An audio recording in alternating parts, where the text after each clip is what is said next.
यहाँ हम competitive exam के लिए तैयारी कर रहे हैं, तो यहाँ पे सबसे पहला टॉपिक हम पढ़ेंगे प्रतिशत। लेकिन प्रतिशत को हम डायरेक्ट नहीं पढ़ सकते, प्रतिशत केवल उन्हीं को समझ में आएगी जिनको पहले से मैथ आती है।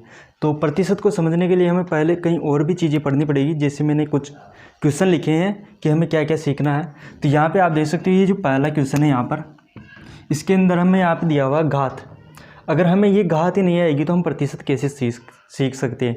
तो हमें सबसे पहले घात सीखना है, घात के बाद में हमें सरलीकरण सीखना है। जब हम ये इस तरह की कैलकुलेशन करना सीख जाएंगे तो उसके बाद हम सीखेंगे फिर प्रतिशत। तो प्रतिशत सीखने से पहले हमें कुछ टॉपिक सीखना पड़ेगा। तो यहाँ पे आप देख सकते हो, ये जो संख्याएं हैं इसके अंदर भी अलग अलग तरह की संख्याएं हैं। यहाँ पे आप देख सकते हो 12 डायरेक्ट माइनस के 12 लिखा हुआ है, यहाँ पे 4 से 1/6 लिखा हुआ है। तो संख्याएँ भी अलग अलग प्रकार की होती है। तो सबसे पहले हमें क्या पढ़ना पड़ेगा, संख्याएँ पढ़ना पड़ेगा। जब हमें संख्याएँ समझ में आ जाएगी तो उसके बाद हमें चिन्ह पढ़ना पड़ेगा। ऑपरेशन की हम प्लस माइनस गुणा भाग ये किस तरह से करेंगे, क्योंकि गणित के अंदर केवल यही तो चलता है, लेकिन इसको किस तरह से करना है, इनका करने का तरीका हमें पता होना चाहिए। तो उसके बाद हम क्या करेंगे, चिन्ह पढ़ेंगे।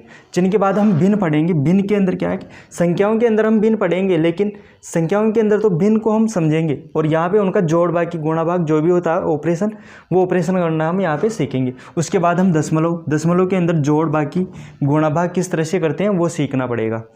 उसके बाद हम पढ़ेंगे फिर घात और घातांक। घात और घातांक के अंदर इस तरह के क्वेश्चन आते हैं, जैसे कि ये पहला क्वेश्चन है और ये लास्ट वाला क्वेश्चन है। इस तरह के जो क्वेश्चन आते हैं वो आते हैं घात और घातांक के अंदर। और साथ में इसके साथ हम हर का प्रमेयकरण भी सीखेंगे। हर का प्रमेयकरण से मतलब है कि कोई भी संख्या, जैसे कि यहाँ पे √2 लिखा हुआ है, तो ये √2 को नीचे से रूट को कैसे हटाएंगे वो आता है हर का प्रमेयकरण के अंदर। और भी जटिल क्वेश्चन आते हैं वो भी हम यहाँ पर सीखेंगे। उसके बाद हम सीखेंगे बोर्ड मास। बोर्ड मास का मतलब ये है कि हमें ये जो कैलकुलेशन करना है, जब हम गणना करना ही सीख जाएंगे तो उसके बाद हम किस तरह से करेंगे। जैसे कि ये जो क्वेश्चन है, सेकंड नंबर का क्वेश्चन, ये जो क्वेश्चन है इसके अंदर हमें कहाँ से क्वेश्चन को सोल्व करना प्रारंभ करना है वो हमें बताता है बोर्ड मास, कि सबसे पहले हमें इनमें से क्या सोल्व करना है। जैसे कि यहाँ पे कोष्टक भी लगा हुआ है, गुणा का चिन्ह भी है, भाग का भी है और माइनस का चिन्ह भी है। तो ये जो चिन्ह है इनमें से सबसे पहले किसको हल करना है ये हमें बताता है बोर्ड मास। तो फिर उसके बाद हम बोर्ड मास पढ़ेंगे। बोर्ड मास के अंदर हम क्या करते हैं, सरलीकरण। जैसे कि क्वेश्चन नंबर 2 है यहाँ पे, सेकंड क्वेश्चन, इस तरह के क्वेश्चन हम यहाँ पे सोल्व करते हैं। उसके बाद हम पढ़ेंगे विभाजन का नियम, कि कौन सी संख्या किस संख्या से कटेगी ये हमें कैसे पता चलेगा, विभाजन के नियम से हमें पता चलेगा। तो उसके बाद हम विभाजन का नियम से पढ़ेंगे। उसके बाद हम काटना पढ़ेंगे कि संख्याओं को हम किस तरह से एक दूसरे से काट सकते हैं जब वो भाग में होती है या एक दूसरे के बराबर में होती है। उसके बाद फिर हम पढ़ेंगे प्रतिशत। तो सबसे पहले हम पढ़ेंगे यहाँ पे संख्याएं।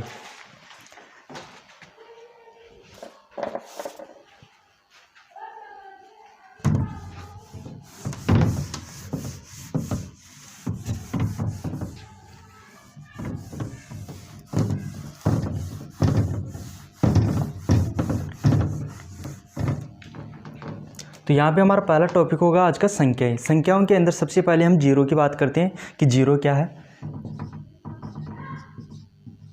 शून्य। तो जीरो के अंदर हम क्या ध्यान रखते हैं, जीरो का क्या होता है कि इसका कोई चिन्ह नहीं होता, न तो ये पॉजिटिव होता है और न ही ये नेगेटिव होता है। तो ये नोट करने वाली बात है।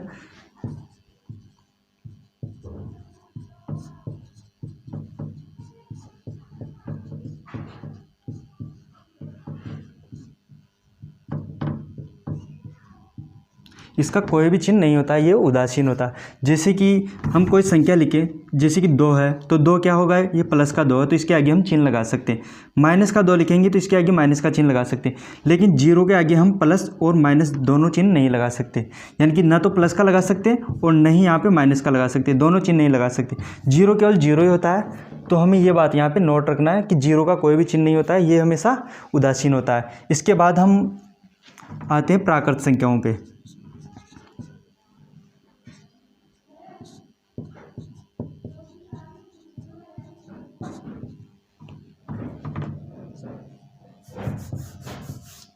प्राकृत संख्याएं जो होती है इसको हम n से व्यक्त करते हैं, और सही तरीके से लिखना चाहिए हम तो n और यहाँ पे डबल लाइन आती है, इस तरीके से व्यक्त करते हैं। ये कोई नहीं पूछता कि इसको किस तरह से व्यक्त करते हैं, कौन सी होती है ये ज़रूरी है। तो प्राकृत संख्या होती है जो 1 से शुरू होती है, 1 2 3 डॉट डॉट डॉट इस तरह से आगे तक ये जाती रहती है। तो ये संख्याएं होती है प्राकृत संख्याएं। अब इनका क्या मतलब है कॉम्पिटिटिव एग्जाम में, तो अभी मैं बताऊँगा कि किस तरह से काम में आती है। इसके बाद में हम पढ़ेंगे यहाँ पे पूर्ण संख्याएं।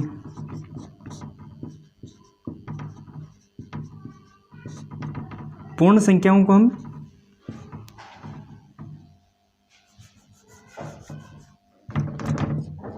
W से व्यक्त करते हैं। पूर्ण संख्याओं को हम W से व्यक्त करते हैं और ये जो होती है 0 से शुरू होती है। 0 1 2 3 डॉट डॉट डॉट आगे तक ये चलती रहती है।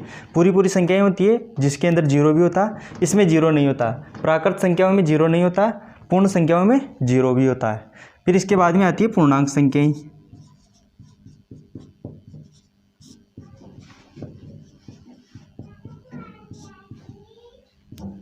इसको हम जेड से व्यक्त करते हैं और सही तरीके से लिखना चाहिए तो जेड और यहाँ पे ये डबल लाइन आती है बीच वाली, इस तरह से व्यक्त करते हैं। ये भी कोई नहीं पूछता कि इसको किस सिंबल से व्यक्त करते हैं, बस हमें पता होना चाहिए कि पूर्णांक संख्याएं कौन कौन सी होती है। तो पूर्णांक संख्याओं के अंदर क्या होता है कि माइनस की भी संख्याएं आती है, तो जैसे कि माइनस का 3, माइनस का 2, इधर माइनस के इन्फाइनाइट से जा रही है, अनंत संख्याएँ हो सकती है इसमें। माइनस का 1, फिर इसके अंदर 0 भी आता है, फिर प्लस के अंदर आने लग जाती है इस तरह से, यानी कि 0 के इधर भी हम अनंत तक जा सकते हैं और 0 से नेगेटिव की तरफ भी हम अनंत तक जा सकते हैं। तो ये जितनी भी संख्याएं होती है ये क्या होती है, पूर्ण संख्याएं होती है। पूर्ण संख्याओं के बाद में आती है परिमेय संख्याएं।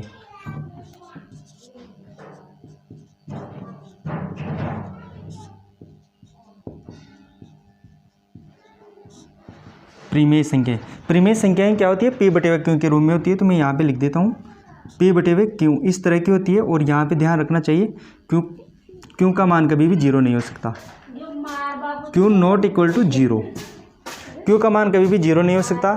और ये p और q क्या है, यहाँ पे कोई भी पूर्णांक हो सकता है। तो मैं यहाँ पे ये भी लिख देता हूँ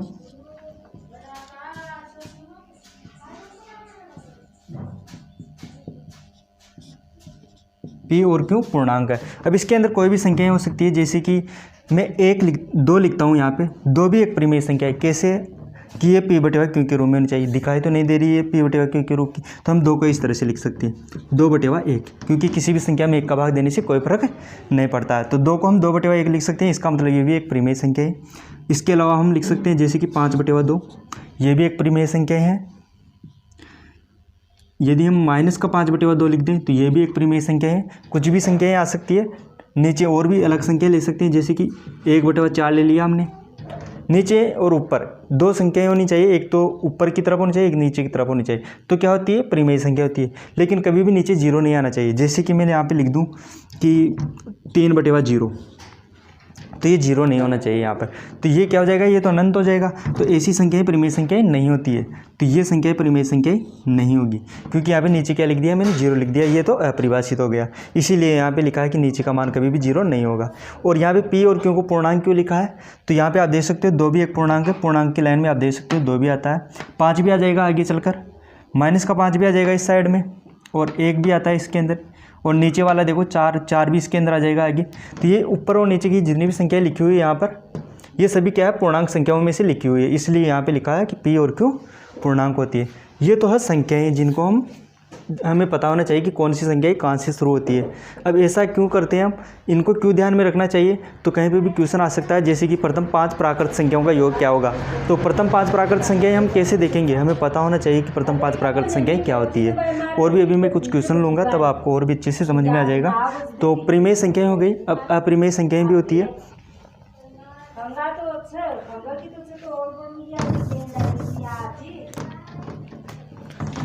5वें नंबर पे आएगी अपरिमेय संख्याएं।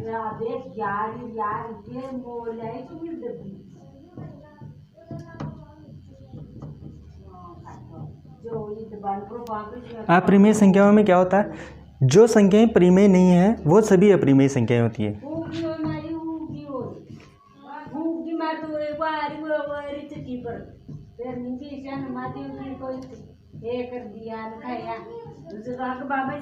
जो संख्याएं परिमेय नहीं है वो अपरिमेय होती है। जैसे कौन कौन सी संख्याएं होती है, तो हम यहाँ पे उदाहरण लेते हैं, जैसे रूट का 2।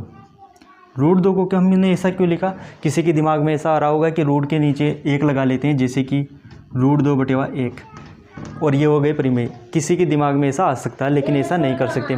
क्यों नहीं कर सकते, क्योंकि रूट 2 क्या है, पूर्णांक नहीं है। क्योंकि हमने यहाँ पे क्या लिखा, p और q, यानी कि ऊपर और नीचे का जो भी संख्या होगी वो क्या होगी, पूर्णांक संख्या होगी। और पूर्णांक संख्याओं में आप कभी भी देख सकते हो रूट जैसी कोई भी चीज़ नहीं है, तो ये तो आ ही नहीं सकता। इसका मतलब ये क्या है, ये ये अपरिमेय संख्या है, ये परिमेय संख्या नहीं है, ये क्या है, अपरिमेय संख्या है। इसी तरह से हम और भी संख्या ले सकते हैं, जैसे कि रूट का 3।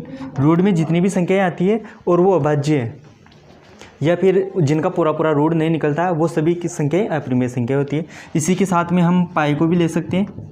पाई भी एक अपरिमेय संख्या है। किसी के दिमाग में आ रहा होगा कि पाई तो 22/7 होता है, तो यहाँ पे लिख देता हूँ मैं, पाई बराबर 22/7। तो यहाँ पे आप देख रहे होंगे कि ये भी पूर्णांक है, ये भी पूर्णांक है, तो इसी हिसाब से ये क्या होना चाहिए, परिमेय संख्या ही होनी चाहिए। लेकिन ये परिमेय संख्या नहीं है, क्योंकि पाई का जो मान है वो 22/7 नहीं होता है। ये बराबर को काटने का मतलब ये है कि ये दोनों बराबर नहीं है, ये इसके पास की वैल्यू है, इसलिए हम क्वेश्चनों में इस मान को लेके चलते हैं, परंतु ये मान इसका होता नहीं है।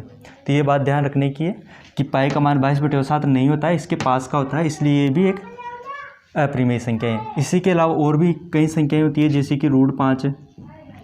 इसके अलावा हम दूसरे तरीके से लिखना चाहिए, तो जैसे कि 1.01001 हर बार मैंने एक जीरो बढ़ाया है यहाँ पे, तो लगातार जीरो बढ़ते जाएंगे, तो यहाँ पे रिपीट नहीं होगी। तो दशमलव के बाद जब संख्याएं रिपीट नहीं होती है, तो उन संख्याओं को भी हम क्या बोलते हैं, अपरिमेय संख्याएं बोलते हैं। तो ये अपरिमेय संख्याएं हो गई। अब इनका एक ग्राफ बना लेते हैं हम, यानी कि एक डायग्राम बना लेते हैं, जिससे हमें और भी आसानी से याद हो सके, क्योंकि क्वेश्चन ऐसे भी आ जाता है कि क्या सभी प्राकृत संख्याएं पूर्ण संख्याएं हुए, इस तरह से भी क्वेश्चन आ जाता है, सत्य असत्य के अंदर हमें छांटना होता है। तो मैं एक बार इनका डायग्राम बना देता हूँ।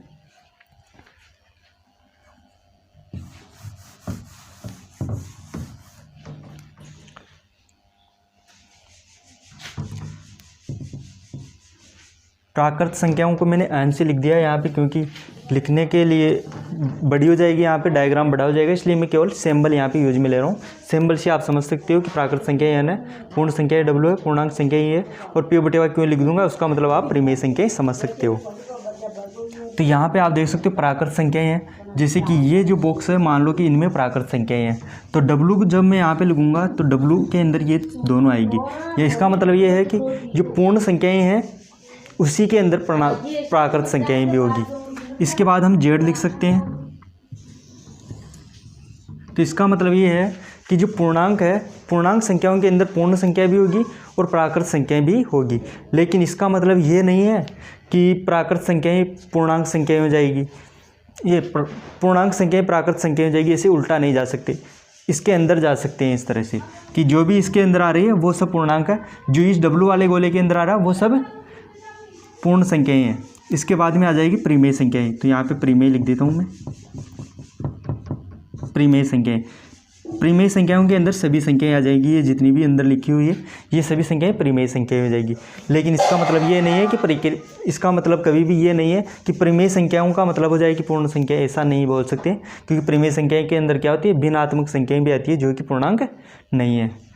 और अपरिमेय संख्याएं तो इन सबसे अलग होती है। जहाँ पे देखा होगा आपने, परिमेय संख्या इस तरह से और अपरिमेय संख्या इस तरह से पूरी तरह से अलग होती है। तो यहाँ पे मैं लिख देता हूँ अपरिमेय संख्या।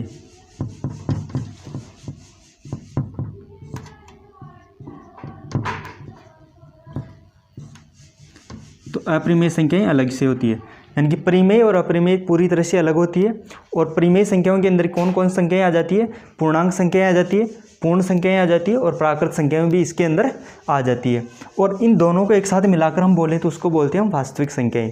वास्तविक संख्याओं का मतलब ये है कि हम जितनी भी संख्याएं हम देखते हैं वो सब वास्तविक संख्याएं, अब वो धनात्मक, ऋणात्मक, परिमेय, अपरिमेय सभी उसमें आ जाती है, उसको हम बोलते हैं वास्तविक संख्याएं। इसके बारे में जानने की कोई ज़रूरत नहीं है, बस केवल हमें इतना सा पता होना चाहिए। उसके अंदर भी हमें कौन कौन सी चीज़ें अच्छे से पता होनी चाहिए, एक तो ये हमें अच्छे से पता होना चाहिए, एक प्राकृत संख्याएं और एक पूर्ण संख्याएं। क्योंकि पूर्णांक संख्याओं की शुरुआत हम यहाँ से नहीं देख सकते, इनकी तो शुरुआत है, क्योंकि ये 1 से शुरू हो रही है इसलिए ये ज़्यादा इंपॉर्टेंट है, और ये 0 से शुरू हो रही है इसलिए ये भी इंपॉर्टेंट है। अब इन पे एक क्वेश्चन करते हैं हम, 1-2 क्वेश्चन करते हैं ताकि ये अच्छे से समझ में आ जाए।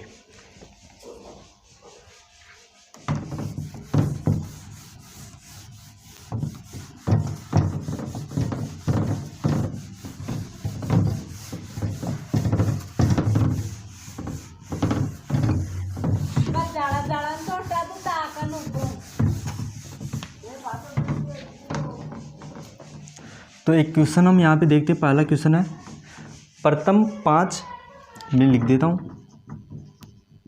प्रथम 5 पूर्ण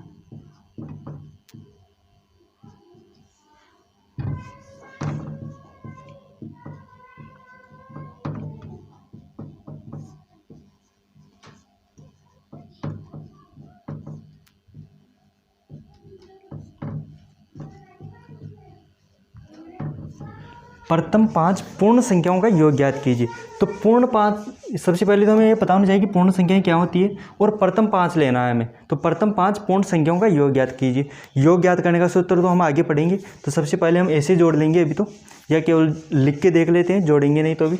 तो प्रथम 5 पूर्ण होनी चाहिए। तो सबसे पहले तो हमें ये पता होना चाहिए कि पूर्ण संख्या शुरू कहाँ से होती है। तो ये होती है 0 से शुरू। तो 0 + 1 + 2 + 3 + 4, केवल यहाँ तक ही जाना है हमें, क्योंकि 5 ही बोला है। तो यहाँ पे 1 2 3 4 और 5 हो चुकी है। तो हमें केवल इतना सा योग ज्ञात करना। योग ज्ञात करने का सूत्र भी आता है जो हम आगे पढ़ेंगे, अभी हमने नहीं पढ़ा है तो हम डायरेक्ट ऐसे ही जोड़ देते हैं। तो यहाँ पे कितने हो जाएगा, 3 3 6 और ये हो जाएगा 10 हो जाएगा यहाँ पर। तो इनका योग हमने कैसे ज्ञात किया, जब हमें पूर्ण संख्याओं के बारे में जानकारी थी कि पूर्ण संख्याएं क्या होती है, तब हम ये सा ज्ञात कर सकते हैं। और भी क्वेश्चन करते हैं हम यहाँ पर। सेकेंड क्वेश्चन है,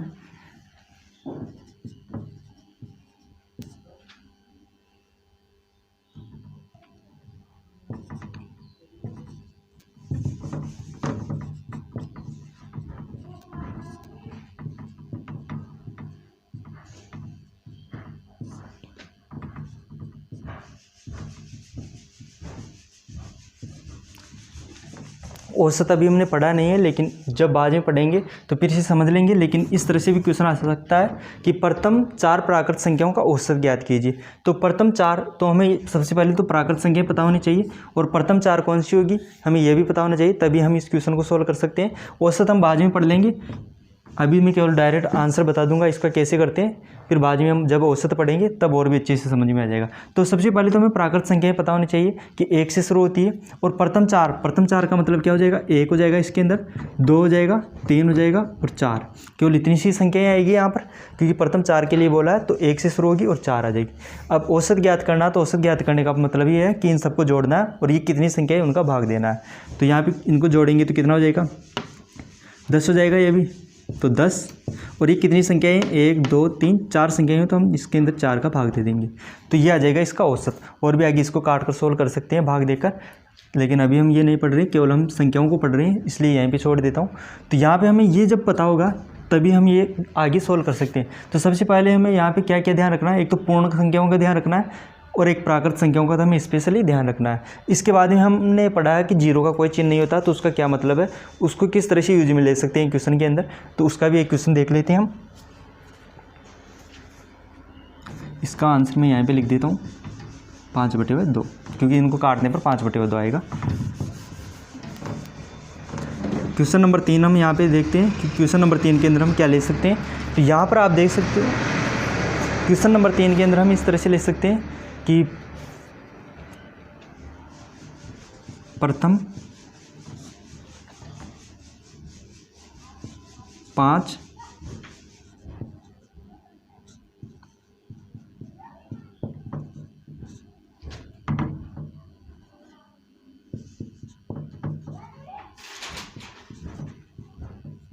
योग लिख देता हूँ मैं यहाँ पे केवल अभी तो। प्रथम 5 धन पूर्णांकों का योग ज्ञात करना। अब धन पूर्णांकों का मतलब क्या है, पूर्णांक लिखा है कोई बात नहीं। प्रथम 5 धन पूर्णांकों का योग, तो प्रथम 5 हमें धन पूर्णांक लेना है। तो सबसे पहले हमें पता होना चाहिए पूर्णांक क्या होता है। पूर्णांक के बाद में हमें पता होना चाहिए धन का मतलब धनात्मक प्लस की संख्या होनी चाहिए और प्रथम 5 होनी चाहिए। तो आप देख सकते हो, सबसे पहले मैं यहाँ पे लिख देता हूँ कि पूर्णांक संख्याएं क्या होती है। पूर्णांक संख्याएं होती है यहाँ पे 0 1 2 डॉट डॉट इस तरह से चलती है, और इधर माइनस में चलती है, माइनस का 2 और डॉट डॉट इस तरह से ये चलती है। तो इनमें से हमें प्रथम लेना है 5 और धनात्मक लेना है, और पूर्णांक तो हमने यहाँ पे लिख दिया। तो अब प्रथम 5 धनात्मक का मतलब क्या है, जो धनात्मक है, धनात्मक कहाँ से शुरू होगी, 1 से शुरू होगी। 0 इसमें नहीं आएगा, क्यों नहीं आएगा 0 इसके अंदर, क्योंकि 0 क्या है, बिना चिन्ह का, 0 का तो कोई चिन्ह ही नहीं है, तो 0 को तो छोड़ना पड़ेगा। हमें केवल प्लस की संख्या लेना है, तो हमें 1 से इधर की संख्या लेनी पड़ेगी और उनका क्या करना है, योग ज्ञात करना है। तो 1 + 2 + 3 + 4 + 5, क्योंकि 5 के लिए बोला है, तो 1 2 3 4 5 हो गई। इनका योग हमें यहाँ पे ज्ञात करना था, तो इनका योग ज्ञात कर सकते हैं, 15 आ जाएगा। योग ज्ञात करने का सूत्र हम आगे पढ़ेंगे, अभी केवल संख्याएं पढ़ रहे हैं, इसलिए मैं ऐसे ही जोड़ रहा हूँ एक एक संख्या को। तो इसका आ जाएगा 15। और भी हम क्वेश्चन बना सकते हैं इसके अंदर, जैसे कि चौथा क्वेश्चन, जैसे मैं योग के लिए लिख रहा हूँ, और भी कई चीज़ें बना सकते हैं इस तरह से। मैं केवल योग इसलिए ले रहा हूँ क्योंकि बाकी और चीज़ें हमने पढ़ी नहीं है, और योग तो सभी को आता है, इसलिए मैं केवल योग वाले क्वेश्चन ले रहा हूँ।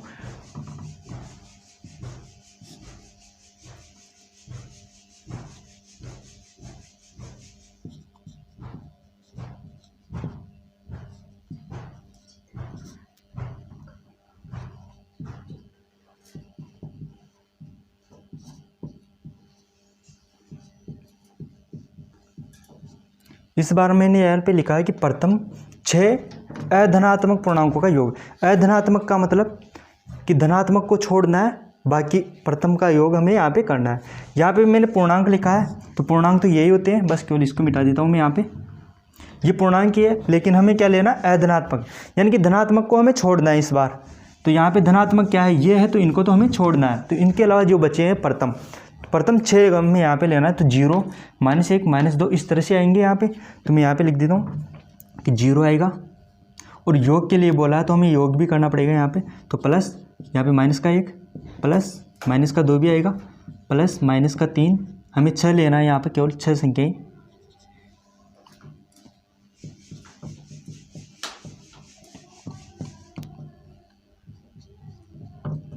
तो ये हो गई 6 संख्याएं हमारे पास, इनका योग हमें यहाँ पे ज्ञात करना है। तो यहाँ पे देखो अधनात्मक बोला, इसका मतलब क्या है कि हमें धनात्मक को छोड़ना है। तो धनात्मक को छोड़ दिया, क्योंकि 0 तो धनात्मक नहीं है, तो इसको तो लेना पड़ेगा हमें। तो यहाँ पे हमने 0 को भी लिया है, इसलिए हमने यहाँ पे 0 को लिया है, क्योंकि हमने क्या करना है, केवल अधनात्मक को यहाँ पे छोड़ना है। तो 0 का जो चिन्ह नहीं है, उसका मतलब केवल इतना सा है कि हमें इस तरह से फंसा सकता है कहीं पे भी, क्योंकि केवल लैंग्वेज चेंज किया और हमें यहाँ पे 0 आ गया। यहाँ पे लैंग्वेज के अंदर धनात्मक था तो 0 नहीं आया, यहाँ पे अधनात्मक बोल दिया तो 0 भी साथ में आ गया। तो इस तरह से हमें ध्यान में रखना है। तो इनका योग करना है हमें, तो योग करना है तो -15 आ जाएगा। तो इस तरह से हम इनका योग ज्ञात कर सकते हैं। योग के अलावा और भी कई सारी चीज़ें हमें यहाँ पे ज्ञात करने के लिए दे सकता है, लेकिन हमने यहाँ पे केवल योग किया है, क्योंकि हम योग तो हम सबको आता है, और बाकी और चीज़ें अभी हमने पढ़ी नहीं है।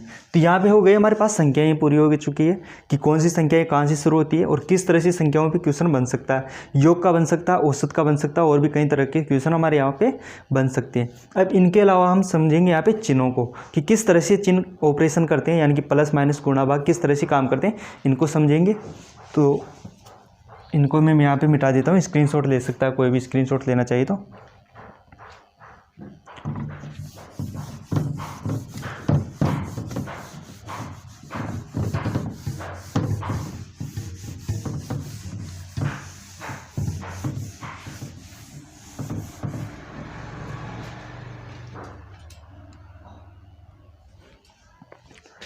सबसे पहले हम यहाँ पे देखते हैं कि गुणा के अंदर क्या क्या चिन्ह होता है, किस तरह से होता है। तो यहाँ पे लिखा देते हैं हम गुणा।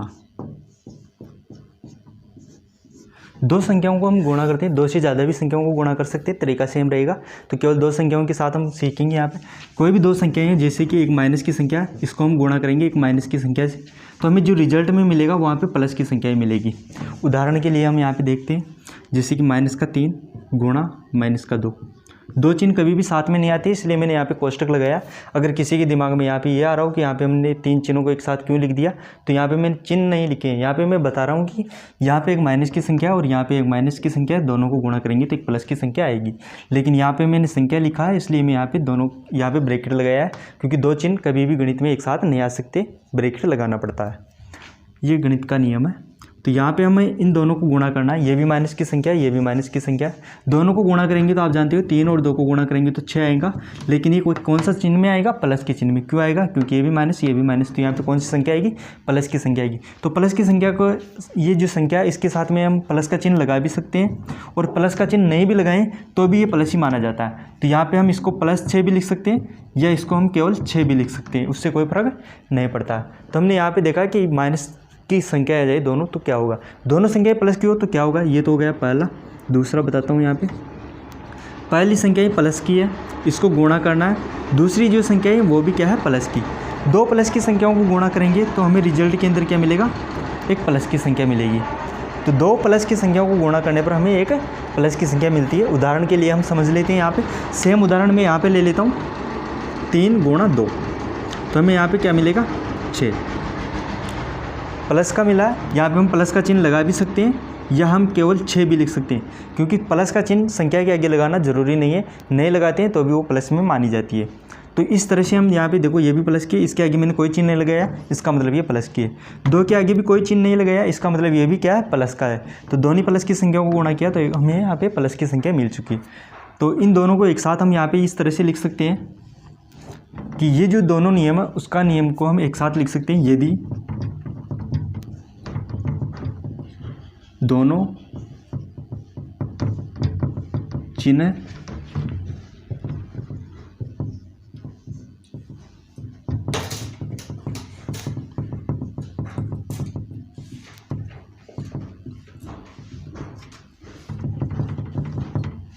यदि दोनों चिन्ह समान हो तो प्लस आता है। दोनों चिन्ह समान है, यहाँ पे देखो ये और ये दोनों चिन्ह समान है, प्लस आएगा। दोनों चिन्ह समान है तो भी यहाँ पे प्लस आ रहा है।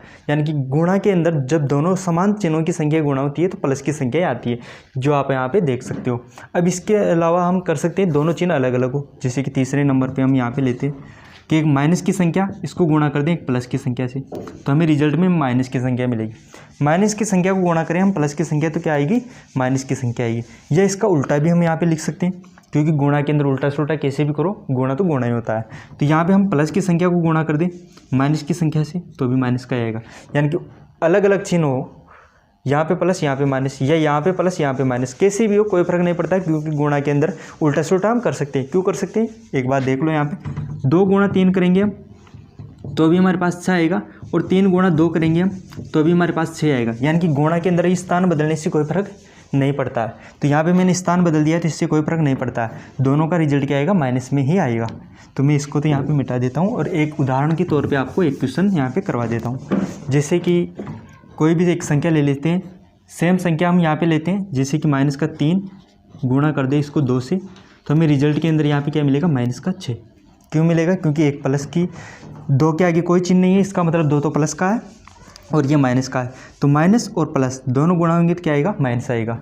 फिर एक और क्वेश्चन लेते हैं हम यहाँ पे, जैसे कि 3 को मैं इस बार प्लस ले लेता हूँ और 2 को माइनस का ले लेता हूँ, तो भी हमारे पास माइनस का 6 आएगा। क्यों आएगा, क्योंकि एक तो ये तो प्लस का हो गया, ये हो गया माइनस का। ये प्लस का क्यों है, क्योंकि इसके आगे कोई चिन्ह नहीं है, इसलिए ये प्लस का है। तो ये प्लस की और ये माइनस की दोनों संख्याएं गुणा होगी तो 3 गुणा 2 तो हो जाएगा 6, और चिन्ह आ जाएगा इसका माइनस का। तो ये तो है इसका चिन्ह, ये तो केवल गुणा के लिए है। सेम नियम यहाँ पे भाग के लिए भी चलेगा।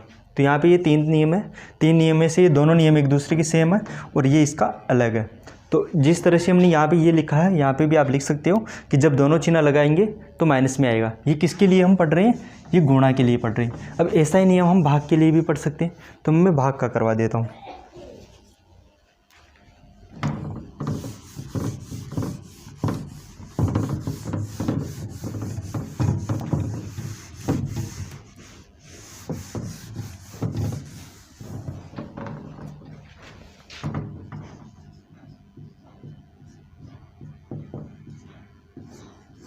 कि भाग के अंदर कौन कौन सा चिन्ह होता है। वैसे तो भाग को हम कैसे कैसे लिख सकते हैं, एक तो इस चिन्ह से लिख सकते हैं और एक हम बटेवे के लिए भी, यानी कि एक संख्या यहाँ पे बटेवा, दूसरी संख्या यहाँ पे, इसको भी हम भाग ही बोलते हैं। तो यहाँ पर आप देख सकते हो कि इसके अंदर कैसे कैसे हम काम करेंगे। तो यहाँ पे एक माइनस की संख्या होगी, उसके अंदर हमें भाग देना है एक माइनस की संख्या का।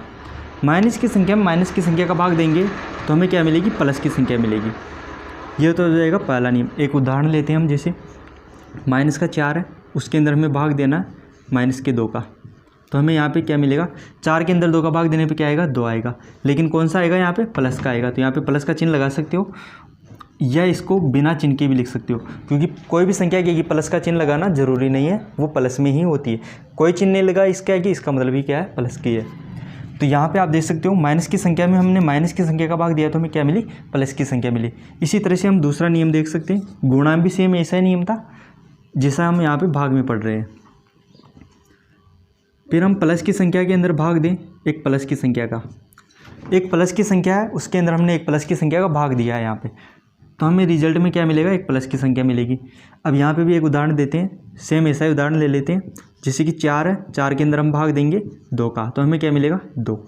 प्लस का चिन्ह लगा सकते हैं हम चाहें तो, और या बिना चिन्ह के भी लिख सकते हैं, क्योंकि जिसके आगे कोई चिन्ह नहीं होता वो भी प्लस में होता है, तो हम इसको ऐसे भी लिख सकते हैं। तो 4 के अंदर 2 का भाग देंगे तो हमारे पास क्या आएगा, 2 आएगा। दोनों प्लस की है, इसके आगे कोई चिन्ह नहीं है, इसका मतलब ये प्लस का, इसके आगे कोई चिन्ह नहीं है, इसका मतलब ये भी क्या होगा, प्लस का। कोई ये सोच रहा हो कि इसके आगे भाग का चिन्ह, हम भाग की बात नहीं कर रहे हैं, प्लस माइनस की बात कर रहे हैं। इसके आगे कोई चिन्ह नहीं है, इसका मतलब क्या है, प्लस का है।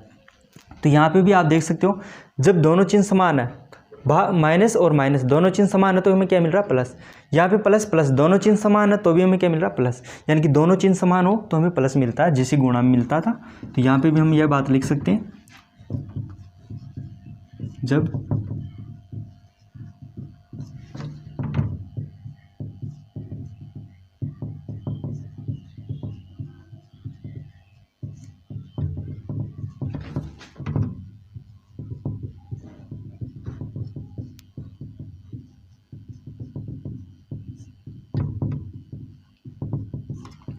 यानी कि दोनों चिन्ह समान हो तो प्लस प्राप्त होगा। प्लस प्राप्त होने का मतलब है कि प्लस यानी कि धनात्मक संख्या में यहाँ पे प्राप्त होती है, जैसे कि यहाँ पे हमने लिखा प्लस में। अब तीसरी बात हम यहाँ पे देखते हैं कि जब दोनों चिन्ह अलग अलग हो तो क्या करना है। जैसे कि एक माइनस का आ जाए, उसके अंदर हमें क्या करना, भाग देना प्लस की संख्या का, तो हमें रिजल्ट मिलेगा माइनस। जैसा गुणा में मिला था वैसे भाग में मिलता है, क्योंकि गुणा और भाग दोनों एक दूसरे के उल्टे होते हैं। इसी तरह से हम यहाँ पे भाग प्लस की संख्या ले लें, प्लस की संख्या के अंदर हमें भाग देना माइनस की संख्या का, तो अभी हमें माइनस का रिजल्ट मिलने वाला है। तो उदाहरण के लिए कुछ संख्याएं देख लेते हैं। सेम संख्याएं हम यहाँ पे लेते हैं, जैसे कि माइनस का 4 है, जिसके अंदर हमें भाग देना 2 का, तो हमें मिलेगा यहाँ पे माइनस का 2, क्योंकि एक तो प्लस की है, एक तो माइनस का है। 4 तो यहाँ पे क्या है, माइनस का है, और 2 के आगे कोई चिन्ह नहीं, इसका मतलब प्लस का है। तो 1 प्लस 1 माइनस, यानी कि दोनों का अलग अलग चिन्ह हो गया, तो यहाँ पे भाग में क्या आएगा, माइनस का चिन्ह आएगा। फिर ऐसे ही दूसरा देखते हैं, जिसके अंदर इस बार हम 4 को तो प्लस का ले लेते हैं, हमें भाग करना है -2 का, तो हमें रिजल्ट में मिलेगा -2। यहाँ पे 4 प्लस का है, क्योंकि इसके आगे कोई चिन्ह नहीं, इसका मतलब ये प्लस का है, और 2 यहाँ पे माइनस का है, तो 1 प्लस और 1 माइनस। यहाँ पे देख सकते हो, एक तो प्लस का और एक माइनस का, भाग देंगे तो किस में आएगा, माइनस में आएगा, तो यहाँ पे माइनस में आ गया। और 4 में 2 का भाग देने पर तो 2 आता है, ये तो आपको पता ही होगा। तो यहाँ पे भी ये लाइन हम यहाँ पे लिख सकते हैं। यहाँ पे तो चिन्ह क्या है, समान, यहाँ पे चिन्ह क्या है, अलग अलग चिन्ह है, तो क्या आएगा माइनस, और एक समान चिन्ह है तो क्या आएगा, प्लस। तो ये तो हो गई हमारे पास चिन्हों की जानकारी, किसके लिए, भाग के लिए। यानी कि गुणा और भाग के लिए हमारे पास चिन्हों की जानकारी एक जैसी है, कि किस तरह से गुणा और भाग के अंदर चिन्ह रिजल्ट में हमें क्या मिलने वाला है, क्योंकि हमें ये जानकारी होना ज़रूरी है। कई बार स्टूडेंट गलती कर देते हैं। इसके बाद में हम जोड़ और बाकी की भी बात करते हैं। जोड़ में तो कोई फ़र्क नहीं पड़ता, जोड़ बाकी दोनों एक दूसरे के साथ साथ चलते हैं, तो हम उनकी भी थोड़ी सी जानकारी ले लेते हैं। यहाँ पे स्क्रीनशॉट ले सकते हो आप चाहिए तो।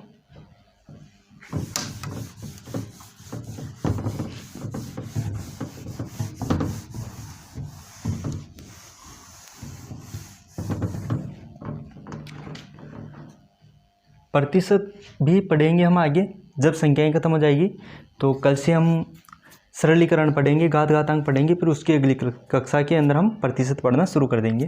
तो यहाँ पे हम जोड़ बाकी के लिए हम देखते हैं, प्लस व माइनस दोनों साथ में चलते हैं यहाँ पे। तो यहाँ पर हम एक छोटी सी संख्या लेते हैं, जैसे कि 4 में से 3 को घटाना है, तो कोई भी घटा के बता देगा कि 1 आएगा। लेकिन हम इसको इस तरह से लिखें, 4 प्लस माइनस का 3, तो इसमें कई स्टूडेंट है कन्फ्यूज हो जाते हैं कि ये क्या है। तो यहाँ पे आप देख सकते हो, चलो इसको मैं थोड़ा सा बाद में बताऊँगा, इसको थोड़ा सा इस तरह से लिख दें, तो कईयों से इस तरह से बाकी नहीं होने में आता है कि ये क्या हो रहा है। तो यहाँ पे क्या है कि 1 प्लस की और 1 माइनस की हो तो बाकी होता है, 1 प्लस और 1 माइनस हो तो हमें केवल घटाना होता है बड़ी में से छोटी को। तो बड़ी में से छोटी को घटाएंगे तो यहाँ पे 1 आएगा, लेकिन चिन्ह उसका आता है जो संख्या बड़ी होती है। यहाँ पे बड़ी संख्या है 4, और 4 का चिन्ह माइनस में है, तो यहाँ पे माइनस का आएगा, तो ये माइनस का 1 होगा। यहाँ पे भी हमने सेम किया, 1 प्लस की थी 1 माइनस की थी, तो हमने यहाँ पे घटा दिया 4 में से 3 को, तो 1 आ गया। अब यहाँ पे बड़ी संख्या क्या है, 4 है, और 4 का चिन्ह यहाँ पे क्या है, कोई चिन्ह नहीं है, तो इसका मतलब प्लस का है। तो हम यहाँ पे 1 को भी क्या लिखा, प्लस का। प्लस चिन्ह लगाने की ज़रूरत नहीं है, क्योंकि जिसके आगे कोई चिन्ह नहीं होता वो प्लस का होता है। तो एक तो हो जाएगा इस तरह से कि हमें किस तरह से बाकी करना चाहिए। और दूसरा अभी जो मैंने लिखा था, जैसे कि 3 4 माइनस का 3, इसको इस तरह से लिख दे। इसको हमने क्या कर दिया, इस तरह से लिख दिया। तो इसका मतलब क्या हो जाएगा कि इसका मतलब भी यही है 4 - 3, बस केवल लिखने का तरीका बदल गया। अब ये कैसे बदला, यहाँ पे क्या हुआ, ये चिन्ह किस तरह से काम कर रहे हैं। जैसे एक उदाहरण और लेता हूँ मैं यहाँ पे, एक तो ये ले लिया और एक ऐसे ले लेता हूँ 4 - 3। तो इसका मतलब होता है 4 + 3, तो ये तो हो जाएगा 7 और ये हो जाएगा 1। अब इन दोनों में क्या अंतर है, ये कैसे किया ये समझते हैं हम यहाँ पर। तो यहाँ पर क्या है कि इन संख्याओं के अलावा यहाँ पे आगे क्या संख्या है, आगे है प्लस की संख्या। तो प्लस इससे गुणा हो रहा है। जब कोष्टक के साथ में कोई संख्या, मतलब कोई भी संख्याएं हम एक साथ लिखते हैं, जैसे कि मैं ABCD की बात कर रहा हूँ, यहाँ पे AB एक साथ लिखा हुआ है, इसका मतलब है A × B, इसका मतलब ये होता है। कोष्टक में लिखा हुआ है AB, इसका मतलब भी होता है A × B। यानी कि कोष्टक के बीच में, यानी कि दो चीज़ों के बीच में कोई चिन्ह नहीं होता, तो वहाँ पे कौन सा चिन्ह होता है, गुणा का चिन्ह होता है। दो कोई भी राशियाँ लिखी हुई है और उनके बीच में कोई चिन्ह नहीं होता, तो उसका मतलब होता है गुणा का चिन्ह। लेकिन एक जगह ऐसी आती है प्लस का चिन्ह, वो हम आगे पढ़ेंगे। ये जब भी दो संख्याएं साथ में आती है तो उनके बीच में कौन सा चिन्ह होता है, गुणा का चिन्ह होता है। अब यहाँ पे भी देखो प्लस और माइनस आ रहा है, इनके बीच में कौन सा चिन्ह है, कोई चिन्ह नहीं है, केवल कोष्टक लगा हुआ है। इसका मतलब इनके बीच में कौन सा चिन्ह है, गुणा का। तो इसको मैं इस तरफ यहाँ पे लिखता हूँ कि यहाँ पे प्लस है और तो यहाँ पे क्या हो जाएगा, एक बीच में एक चिन्ह हो जाएगा गुणा का। इसका मतलब ये है कि यहाँ पे प्लस है और यहाँ पे माइनस है और बीच में कोई चिन्ह नहीं है, इसका मतलब इनके बीच में क्या है, गुणा का चिन्ह है। तो यहाँ पे गुणा का चिन्ह हो जाएगा। तो आप जानते हो प्लस गुणा माइनस, तो आपको क्या मिलेगा, माइनस मिलेगा, इसीलिए यहाँ पे माइनस का चिन्ह लगाया। और ये अभी हमने गुणा के अंदर पढ़ा था, चिन्हों के नियम के अंदर। इसी तरह से हम यहाँ पे भी समझ सकते हैं, यहाँ पे माइनस है और फिर यहाँ पे माइनस है, दोनों के बीच में कोई चिन्ह नहीं है, केवल कोष्टक लगाओ, इसका मतलब यहाँ पे क्या है, गुणा का चिन्ह है। तो माइनस गुणा माइनस क्या होता है, प्लस होता है। अभी हमने गुणा के नियम में जब चिन्ह पढ़ा था तब हमने ये बात पढ़ी है, तो इसका रिजल्ट क्या आएगा, प्लस, इसलिए मैंने इनकी बजाय यहाँ पे प्लस का चिन्ह लगा दिया। तो यहाँ पे इसका स्क्रीनशॉट ले सकते हो, काफ़ी इंपॉर्टेंट चीज़ है, कईयों से यहाँ पे मिस्टेक हो जाती है। तो यहाँ पे हमने पढ़ लिया, यहाँ पे संख्याओं को हमने पढ़ा और संख्याओं के साथ हमने चिन्हों को भी पढ़ा। अब हमने यहाँ पे देखो भिन्न संख्याएँ छोड़ दी है, मिश्र भिन्न संख्याएँ छोड़ दी है, वो संख्याएँ भी हम पढ़ेंगे यहाँ पर। तो इनको मैं यहाँ पे मिटा देता हूँ।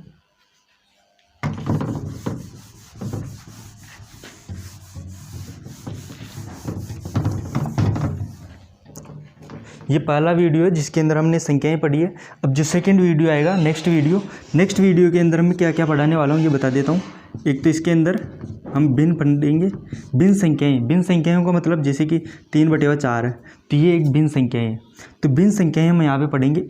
तो भिन्न संख्याओं का अंदर तो ये तो आप जानते हो, ये परिमेय संख्याएं हैं, क्योंकि P/4 क्योंकि रूप की है, तो ये परिमेय संख्याएं, परिमेय संख्याएं ही भिन्न संख्याएं होती है।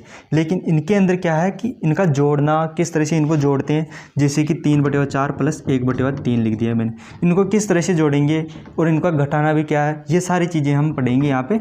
जोड़ना, घटाना, गुणा और भाग, ये भिन्न संख्याएँ के अंदर हम पढ़ेंगे। इसी तरह मिश्र भिन्न भी पढ़ेंगे हम यहाँ पे।